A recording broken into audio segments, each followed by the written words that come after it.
This is the BBC.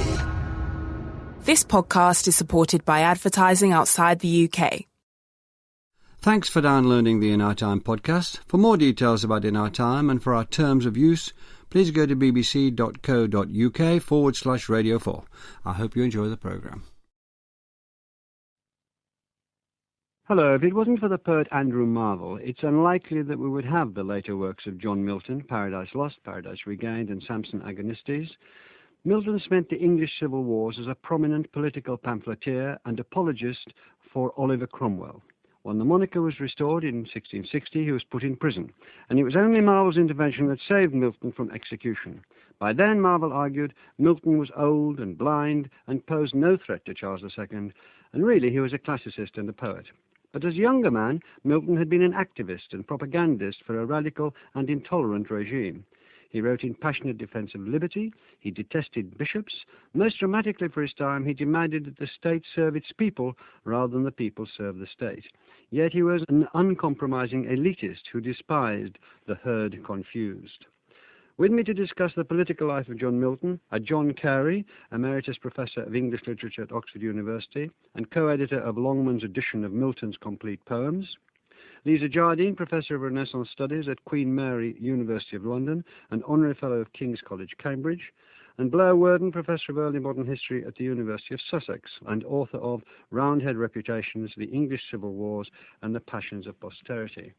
John Carey, can we just set Milton in his early context? Born in 1608, Shakespeare still alive, the great Bible is about to come out, the Armada is a very hot memory. He seems to have had an early sense of vocation. Yes, he was a very precocious boy. He says that since he was 12, he always sat up to his books until midnight. Pushed very hard by a very ambitious father. Had tutors at home as well as going to school at St. Paul's. His father, yes, I think his father had high aims for him. He read a poem to his father when he left Cambridge, thanking his father for not making him go into any profession, but allowing him to have leisure to become a great poet. And he sketches out his plans for poetic immortality. So, yes, he knew, it seems, from the age of 21 or earlier, that he was going to be a great poet. He was determined. And he saw it as a divinely granted gift, as I understand it, didn't he? Oh, yes. So that's the only way it could happen for him. I mean, basic to Milton is his religious faith. His religious faith was very odd. I mean, we'll talk about this later, I'm sure. He didn't believe in God in the conventional 17th century way, if there was a conventional 17th century way. I mean, he was very unconventional, even by mid-17th century standards. But he was, he profoundly believed in God. And to my mind, Milton is often misunderstood, because I think we look back at him as a figure of sort of supreme self-confidence, bigotry and self-confidence. I think that's quite wrong. He lacked confidence in himself, and he needed to believe in divine inspiration. So, yes, I think that the divine mission, divine aid was essential to him. Lisa Jardine, in the story of Milton as received, but you're going to explode it, I'm quite sure, one of the key points and the catalytic points in his life is he goes to Italy, to look at the antiquities, and as a scholar would go to Italy for the reasons, and meets Galileo. And Galileo, under threat for his ideas and the full power of the Catholic Church, which Milton, as many, many Englishmen, had reason to fear because they were allied with, in hot memories, I said, the Armada and so on. And Galileo, the plight of Galileo, the situation of Galileo, radically changed him. Now, is there any truth in that? Well, we do have nicely the textual evidence that Milton did meet Galileo. I mean, he actually mentions it at least 4 times. He mentions it in the Areopagitica in 1644 in the pamphlets against censorship, where indeed he mentions the encounter in Italy with real repression of ideas. And there, yes, indeed, the seer in Fiesole is there, the figure who is imprisoned for his beliefs, and Milton uses him talismanically for why there has to be liberty of thought in England. However, in Paradise Lost, he uses Galileo differently. He uses him as the visionary, as the great exponent of continental ideas. So you have to see the trip to Italy, I think, in two ways. You see it both as his encounter with the Catholic Church and the way in which, quite frankly, that looked like the way the English Church might go at that moment.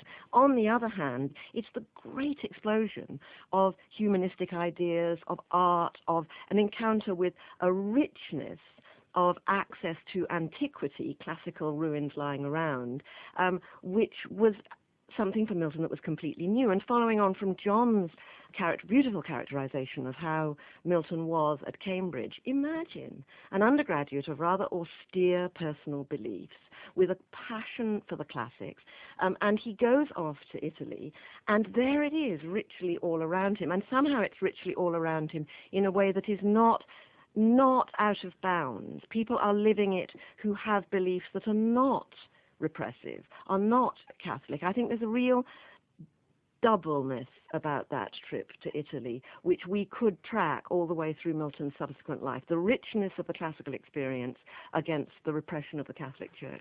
Now, Warden, we're talking about Milton as a not very famous in a general sense poet at this stage, at the end of the 30s, early 40s. John Carey has pointed that out in several things he's written. And a Latinist, but nevertheless, as we've heard again from John at the beginning of the programme, a man with a divinely high calling. Yet, in the early 1640s, he renounced his poetry, which must have been a great event in his intellectual life, if it was divinely granted, and is a man of deep seriousness. And he moves and begins publishing anti-episcopal pamphlets. Now, can you just tell us something about why the torrent of these pamphlets came at this time, and what quarries they were pursuing?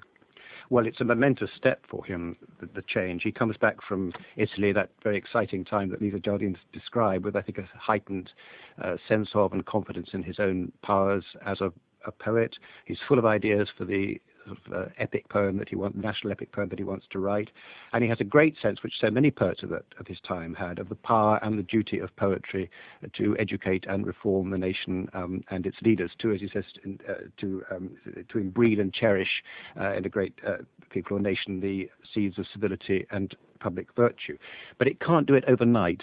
There are urgent practical issues that have to be addressed in 1641. It's a time of tremendous turbulence, of apocalyptic excitement, and a different kind of instrument is needed, the instrument of polemical prose, written, as he says, of the left hand. And for the next, nearly 20 years, from his early 30s to his early 50s, he writes. I think he renounces poetry. He still does write poetry, but not very much of it. But the great poetic ambitions are suspended. And he addresses the great issues, first of all, the bishops in 1641-2, later the marriage laws, then liberty of the press, and then later on, the removal of political tyranny. And this inflammatory, often abusive, but often very powerful prose. Is there a sense at this stage that by criticizing the church, he's stalking the political establishment, or is the church the political establishment? Can we just disentangle, for me and for everybody else listening, what criticizing the church really meant? If you look at the early pamphlets against the bishops, what he's very careful not to do, I mean, Blair will correct me if I'm wrong, but I read it, he's very careful not to criticize the king. Indeed, one of the reasons he brings forward for attacking the bishops is that he says episcopal power eats away at, erodes kingly power. And if you look at the early work, there's nothing to make you suppose this is a man who will defend the execution of a king. Lisa and then Blair. I think, in a sense, one of the things that's coming out very clearly here is that Milton finds himself at a crisis, which is really a constitutional crisis that has been brewing probably since the Reformation in England, which is what you do when the church is at odds with everything you believe in, and you wish, from a position of absolute absolute rationality like Milton to argue for liberty of thought, for liberty of ideas. What you do, given that the church and state are now shackled together in the person of the king. When you say, are the politics and the religion allied, necessarily they are so in England in this period, as in any other period indeed. Necessarily they are. But Milton, I think, doesn't quite see it coming, as John has just said, that by that fierce defense of liberty, he is going to find himself ultimately, almost necessarily, in a position of defending regicide. Yes. Well, can I ask you, how effective were his pamphlets? Do we have any way of judging? And to whom were they addressed? Well, First of all, how effective? I don't think they were very effective. They were not very widely read. I mean, the pamphlets which make a great splash are his pamphlets against the divorce laws, which are much more, I think, attacked than read, if you like. And then in the 1650s, when he writes in Latin for a European audience, his defences of the English Republic and so on, they cause a great stir. But as far as we can tell from the way that people referred to his pamphlets and so on, they really don't seem to have been very widely read. But you don't have to be widely read to be influential. So no. Were they influential? Well, I don't know. There's something very solitary about Milton, and one really can't tell. Even his pamphlet, I mean, the most famous thing he wrote, I suppose, in prose now, of course, is Areopagitica, which is often taken as a pamphlet supporting freedom of the press, which it by no means does, because it excludes, of course, Catholics and other people. It's hard to nudge oneself all the time that this champion of liberty would give none at all to Roman Catholics ever, in any way. But Areopagitica didn't cut any ice at the time. Of course it didn't. And Milton himself became a licenser. Milton himself became a censor. When you say that, incidentally, Melvyn, about how you have to reconcile yourself to this champion of liberty, excluding Catholics, yes, I mean, to put it in its historical context, again, Blair will correct me, but I mean, I think he hated Catholicism partly because he saw Catholicism as itself utterly adverse to liberty. And what do you do in a democratic regime? We're facing the same kind of thing now, I mean, after September 11th. What do you do in a democratic regime where you're facing a regime which will not allow any freedom? Well, you have to oppose it, and in a sense, you can't allow it freedom. And it's idolatrous too. That's the other thing about Catholicism. You can't have idolatry. That's what's crushing the Word of God, the religion of the Bible and of preaching, which is what Milton wants. This is one reason he's so against the bishops, the ceremonialism, the ritual, and so on. And in time, I think, when you ask about the relationship of religion and politics, I think that with time he comes to see that idolatry is not just a religious thing; it's a civil, political thing as well. And he sees the worship of Charles I in the late 1640s, and he talks in 1649 after the execution of the king about the proneness of the English not only to a civil but a religious but a civil kind of idolatry. Beneath I think, tyranny and false religion, there are these dark roots which twine and interweave. And again, when there's a tremendous support for the king's restoration in 1660, he sees again the English people who he thought had such a destiny, who he thought had been chosen by God, if you like, to begin the reformation of the world, prepare the way for the second coming, that they remain enthralled to idolatry in the state as well as in the church. I'm tremendously interested in Blair's characterization of the pamphlets that we read so avidly, the divorce pamphlets and the pamphlets against censorship, as being solitary, because I think you can detect two completely distinct voices in Milton's prose writing from these pamphlet years. You have the voice of him arguing his own corner about liberty of thought and about an unhappy marriage and how you ought to be entitled to detach yourself from that, and then remembering that he becomes the Latin secretary to the new republic, Secretary of Foreign Tongues. Secretary of Foreign Tongues right at the beginning, and is then instructed to write pamphlets, and indeed writes correspondence in Latin, of which we have quite a lot left, of a kind of civil service kind, a voice there of pragmatism, which actually I think if Milton hadn't been touched by that, we might be less interested in him later. He does actually, we have to remember, have a job, at least until he goes blind and somewhat beyond in 52 and somewhat beyond, where he is writing for the state and writes with a voice that is about defending that state and its actions. And then this solitary voice that Blair has reminded us of, the pamphlets, which are the ones we actually still read. Johnson commented Milton had not so much the love of liberty but the repugnance to authority.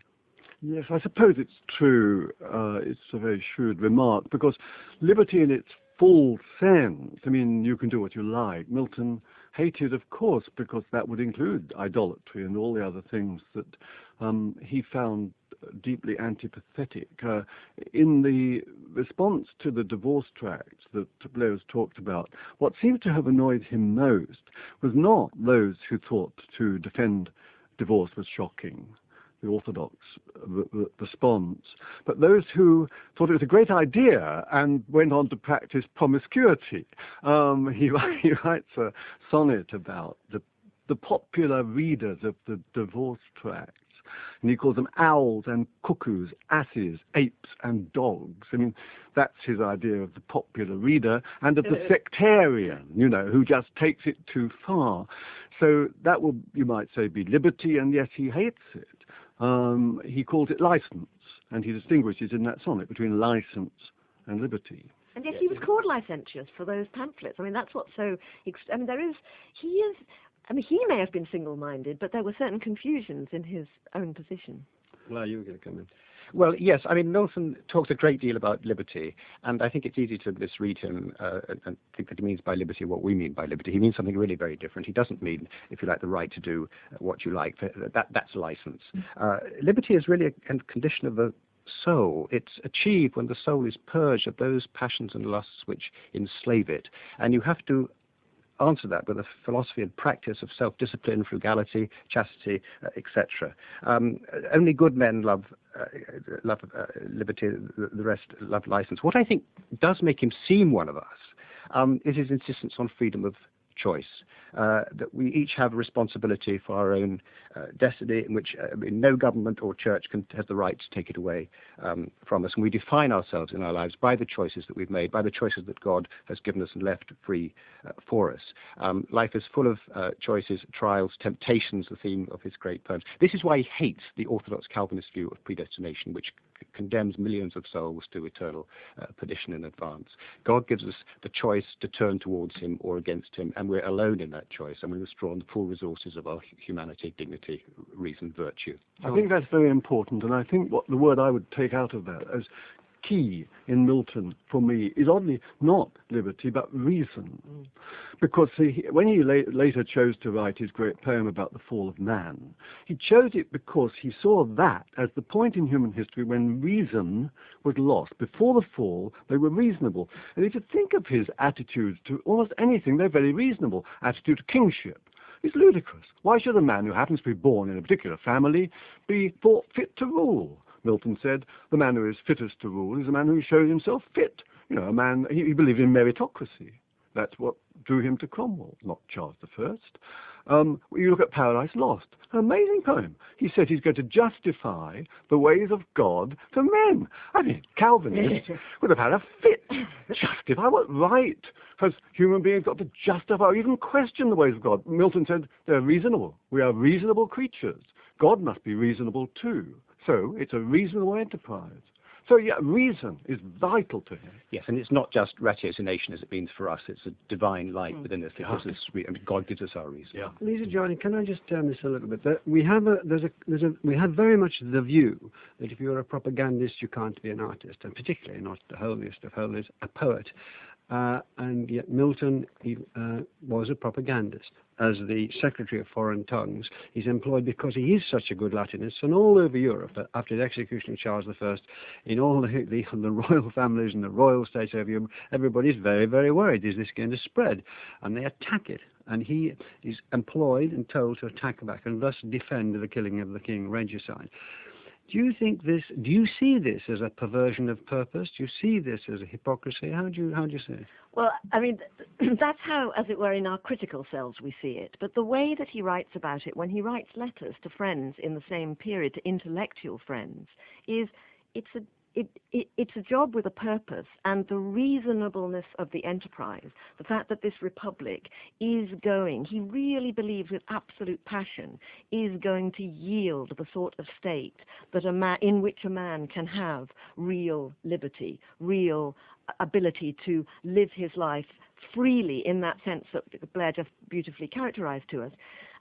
That allows him to write in ways that turn his talent with the left hand towards justifying that. A justification may have to be in terms which are indeed propaganda, go beyond what you would write within the luxury of the freedom that you anticipate coming later. We started right at the beginning talking about his sense of chosenness, his sense that he was picked to be the voice of ultimate freedom. He goes blind, and that makes him believe that actually he is the seer, the man who sees inside, but spiritually the Homeric figure.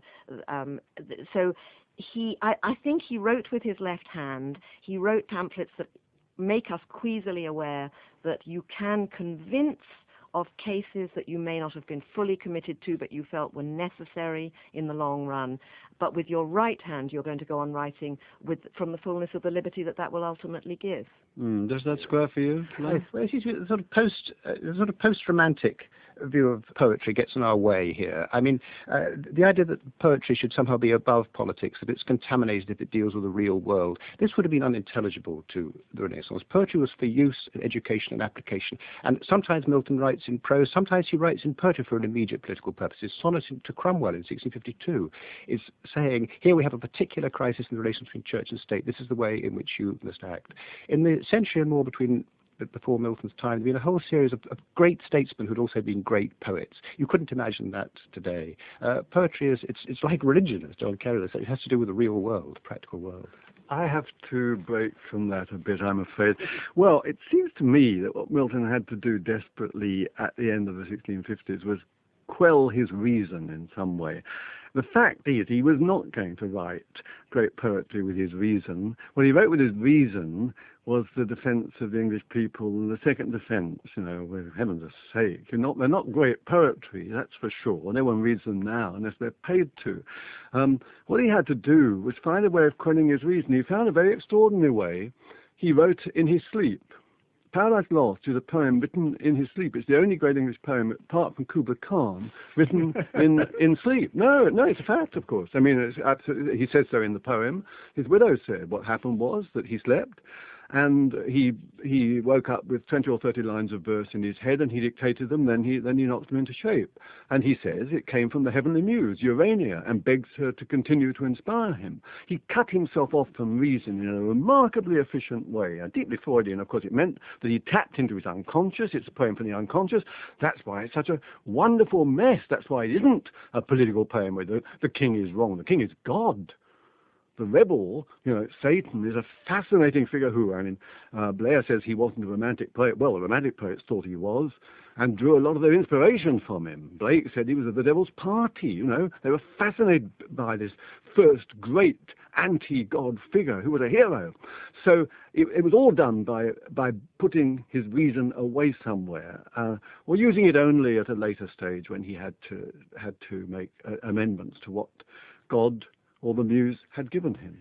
Blair Warden, when the Republic failed and the Restoration came back without a shot being fired, in walked Charles II, great trepidation, but welcomes, peeps jumping up and down on the keys, away we go. The waters close over. What did Milton think then? Did he think that some great enterprise had failed? Was he, as it were, driven into despair? Cataclysmic. I mean, it's the most profound thing to have to come to terms with. He and so many people like him had given their lives to this cause, apart from the suspension of his poetic vocation. In 1641, these apocalyptic hopes have been so high and so cosmic. And what's happened is that the Puritan cause has failed, not because it's been defeated on the battlefield. It's won its battle. The Royalists didn't have to fire a shot, as you say, to come back. They fought it among themselves. And for Milton, this is a terrible thing to have to come to terms with. He's decided they're corrupt, they're not worthy of the task that God has given them. And in 1660, they're punished for this. As one fellow Puritan says, God spat in our faces in 1660. And he has afterwards to come to terms with this. And it seems to me that one of the things the great poems are doing is trying to come to terms with the profundity of that reversal and to try to understand it. It's perhaps an intriguing thought. Do you think he would have written Paradise Lost, which John's just been talking about, and Paradise Regained and Samson Agonistes, had the Republic not been defeated? I think that's where probably Blair and I take issue with John's romantic version of the poems, because they do seem to be written from this kind of a personal crisis, which is not entirely a psychological crisis, but is also a crisis of his reason, about the failure, about the return of tyranny, because, of course, what Milton saw as having happened before ever the revolution failed was that tyranny had returned in the Protector. And the disappointment came before the spitting in the face of the Puritans, and that makes it worse. I think Milton felt that not only had this been a collapse, but that the people who had been entrusted with it had failed. Now the poem, it is very. We're talking about Paradise Lost still, are we? Sorry, Paradise Lost. It is possible to read very strongly as fighting at a very high level of intellectual engagement with that struggle, the struggles against tyranny, whether it be in the heavens or on earth, whether it be against an omnipotent God or against the rulers of men. A very intense personal struggle for the space to be free if you can't ever depend on anything except tyranny as the legislative order. So I must say I'm more in favour of the poems as being written out of that disillusion and out of that personal crisis, and therefore as being all right dreams, all right dictated to him at night, but nevertheless strongly shaped by reason. Would you say that Samson Agonistes, John Carey, is more susceptible to a poetic reflection of a political situation than Paradise Lost? Samson loses his strength, loses his hair, has a high destiny, but he finds himself eyeless in Gaza at the mill with slaves, and so on and so forth. Samson Agonistes is fascinating because Samson Agonistes, if you look at it, after September 11th, is of course about a suicide bomber. It's about a terrorist, and a terrorist who, but Milton by no means, so to speak, is on the side of. Is left in doubt. He may be a terrorist who is disapproved of, and indeed modern interpretation of Samson Agonistes read it that way. They read it in a very American post-September 11th way. It's quite interesting. Sandy Fish, in his recent book on Milton, defends Samson. That was before September 11th. I doubt he will defend him now, because he says we can't criticize Samson because he believes he has God on his side, and you can't ask for anything else. Well, you surely can. You can ask that you might make absolutely sure before you kill a lot of people. Samson does not, and he may be criticized, and that may be Milton looking back at the Civil War, and I think he kept on changing his mind. He grew. Finally, and very briefly, but I can't finish the program without this, was he in any sense reaching out to the people? Because his view of the people as a herd confused, a miscellaneous rabble, isn't particularly attractive to us now. So we're not talking about Milton reaching out to the generality now. We're talking about the sort of gentleman's intergentlemanly war. He didn't reach out. He was aiming at a gentlemanly elite, but the impact he had on the language reached out to everybody. That is, that our language was shaped by his style as it was by Shakespeare simultaneously, and therefore he reached the people, though he didn't reach out to them. Yes. I mean, the people who do press most, if you like, for what we think of as a democratic vision of politics are the levellers, and what they want is, frequent parliamentary elections, the answerability of parliaments to their electors, and Milton doesn't want that. The fewer elections, the better. He wants an elite, a virtuous minority. Yeah, he was an elitist. One of his early opponents, he found out, was a serving man, a servant, who dared to write a pamphlet against him, and he called him a pork, i.e. pig, a phlegmy clod, and so on. So that was Milton's opinion of someone from the proletariat who dared to speak out. Well, there you go. Thank you very much to Lisa Jardine, to John Carey, and to Blair Worden. And next week we'll be talking about the Buddha with Peter Hardy, Kate Cosby, and Mahinda Digali. Thank you, and thanks for listening. We hope you've enjoyed this Radio 4 podcast. You can find hundreds of other programmes about history, science and philosophy at bbc.co.uk/Radio 4.